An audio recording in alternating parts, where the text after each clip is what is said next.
Hello बच्चों, तो आज हम पढ़ने वाले हैं पहले चैप्टर का।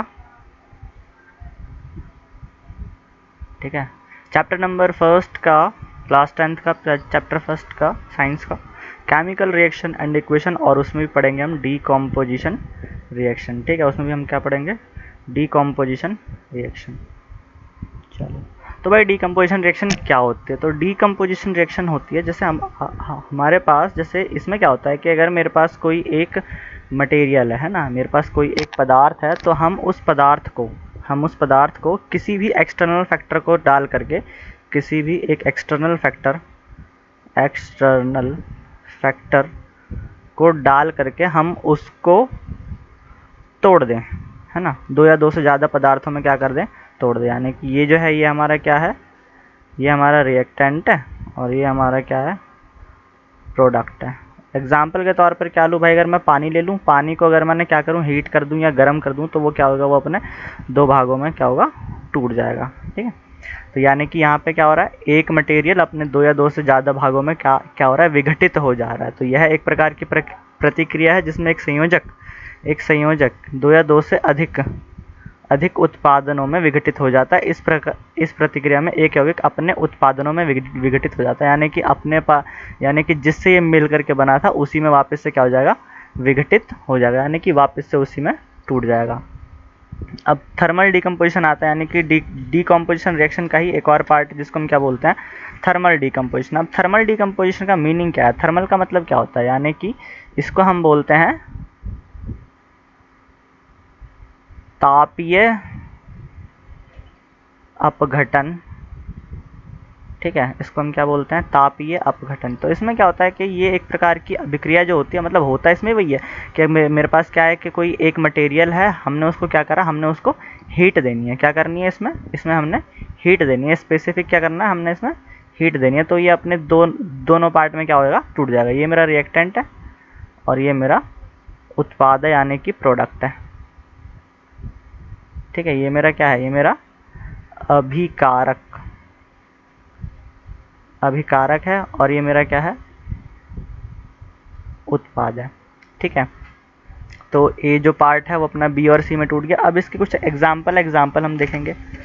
ठीक है, अब एग्जाम्पल के तौर पे है, जैसे कि अगर मैं क्या काम करूं कि चूना पत्थर लेते हैं। ठीक है, चूना पत्थर यानी कि CaCO3। अब CaCO3 यानी कैल्शियम कार्बोनेट है। मैं जब इसको क्या करूंगा? गर्म करूंगा, तो ये अपने कॉन्स्टिट्यूएंट पार्टिकल में टूट जाएगा, यानी कि जिनसे ये मिलकर के बना था। यानी किनसे मिलकर बना था? CaO यानी कि कैल्शियम ऑक्साइड प्लस CO2। तो ये इनसे मिल करके बना था, और ये इन्हीं में वापस से क्या हो गया?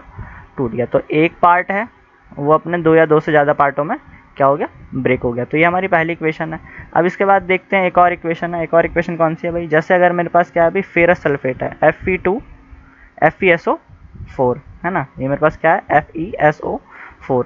तो जब मैं इसको गर्म करूंगा ना, तो जब मैं इसको क्या करूंगा? हीट दूंगा, तो हीट देने पर क्या होगा? ये फेरिक ऑक्साइड बनाएगा, Fe2O3 प्लस SO2 और SO3, यानी कि सल्फर ट्राइऑक्साइड और सल्फर डाइऑक्साइड। इसको हम बोलते हैं फेरिक ऑक्साइड। Ferric oxide. ठीक है, फेरिक ऑक्साइड। और ये किस रंग का होता है? ये होता है हमारा भूरे रंग का। ठीक है, भ पे बड़े की मात्रा भूरा, ये होता है कैसा भाई? भूरे रंग का होता है ना। एक और रिएक्शन है, एक और रिएक्शन किसकी है भाई? एक और रिएक्शन है लेड नाइट्रेट की। यानी कि अगर मेरे पास क्या है कि लेड नाइट्रेट की एक रिएक्शन है, तो लेड नाइट्रेट रिएक्शन में क्या होता है कि हमारे पास PbNO3 का होल ट्वाइस, जब हम इसको गर्म करते हैं, तो जब हमने इसको क्या करा? गर्म करा, तो इसने हमें क्या दिया?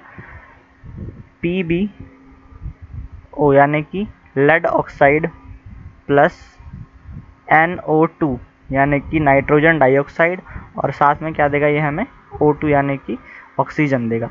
तो इसमें इस वाले रिएक्शन के अंदर क्या होता है कि जब हम लेड नाइट्रेट को जब हम गर्म करते हैं ना, तो इसमें से भूरे रंग का धुआं उठता है। इसमें क्या होता है? इसमें हम ब्राउन कलर का क्या उठता है, धुआं उठता है।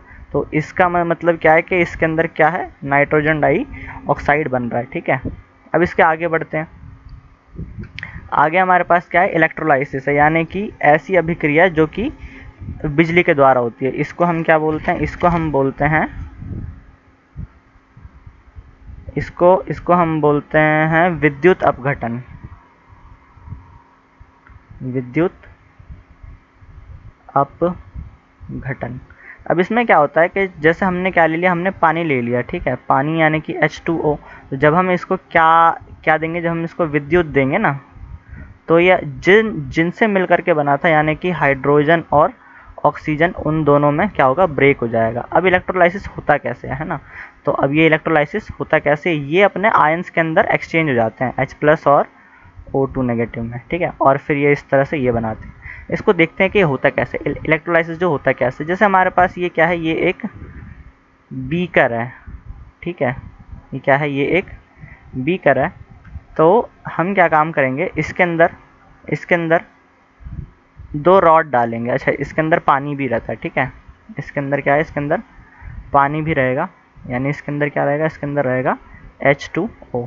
इसको हम एक 6 वोल्ट या 7, मतलब कितने भी बैटरी से हम इसको क्या करेंगे, जोड़ देंगे। ये जो बैटरी है ये हमारी कितने वोल्ट की है, 6 वोल्ट की बैटरी है। ठीक है, ये हमारी 6 वोल्ट की बैटरी है। इसका ये वाला पार्ट पॉजिटिव है और ये वाला पार्ट नेगेटिव है।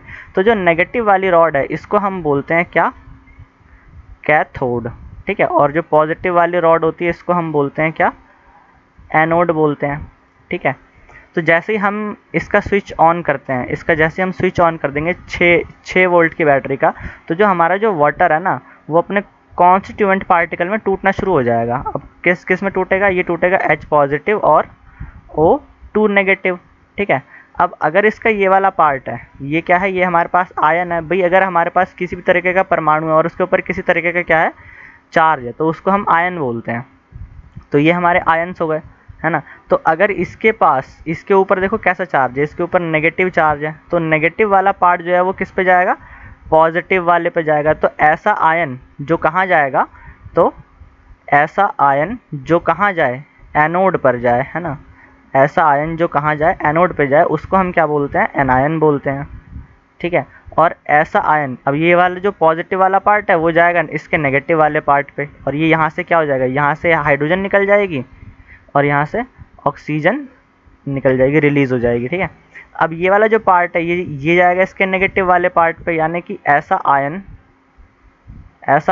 जो कहाँ जाए, नेगेटिव वाले, यानी कि कैथोड पर जाए। ठीक है, ऐसा आयन जो कहाँ जाए, कैथोड पर जाए, उसको हम क्या बोलेंगे, कैटायन बोलेंगे। ठीक है, इसको हम क्या बोलेंगे, कैटायन बोलेंगे। तो ये हमारा क्या होता है, ये हमारा इलेक्ट्रोलाइसिस होता है। इस तरह से जो वाटर है वो ये विद्युत अपघटन के द्वारा क्या होता है कि अपने दोनों पार्ट में ब्रेक हो जाता है। ठीक है, अब इसके बाद आता है क्या, अब इसके बाद आता है कि सनलाइट डीकम्पोजिशन। अब सनलाइट डीकम्पोजिशन क्या होता है कि इसमें ना हमारे पास दो देखो रिएक्शन है, दो दो दो तरह की रिएक्शन होती हैं। कौन सी हैं, जो हम फोटोग्राफी में यूज़ करते हैं, मतलब यूज़ करते थे बहुत पहले टाइम। ठीक है, जिस टाइम पे ब्लैक एंड वाइट फोटोग्राफी हुआ करती थी। ठीक है, तो ब्लैक एंड वाइट फोटोग्राफी जो होती थी उस टाइम पे दो रिएक्शन होती थी। अगर हम AgCl लेते हैं, ठीक है, AgCl जब हम इसमें क्या काम करेंगे भाई, सन की रोशनी डालेंगे। ठीक है, जब हम इसमें सन की रोशनी डालेंगे तो ये अपना इसके कॉन्स्टिट्यूएंट पार्टिकल में क्या हो जाएगा, ये टूट जाएगा। ठीक है, AgCl यहाँ पे 2 और यहाँ पे भी 2। ठीक है, तो एक तो ये रिएक्शन हो गई। अब इसमें क्या होता है कि ये जो होता है ना, ये धूसर रंग का होता है, धूसर यानी कि ग्रे कलर का। अब एक और रिएक्शन है, एक और रिएक्शन कौन सी है, वो है AgBr की, यानी कि सिल्वर ब्रोमाइड। इसको जब हम तोड़ेंगे, यानी कि कैसे होगा, जब हम इसको सनलाइट देंगे तो क्या होगा, ये टूट जाएगा किसमें, Ag+Br2। ठीक है, यहाँ पे कैसे टूट जाएगा, ये Ag+Br2। ठीक है, तो ये दोनों रिएक्शन होती थी किसमें, ये ब्लैक एंड वाइट फोटोग्राफी में यूज़ होती थी। ठीक है, फोटोग्राफी, तो इसको हम क्या बोलते हैं, सूर्य के प्रकाश से अपघटन। सूर्य के प्रकाश से अपघटन घटन। बस। Thank you.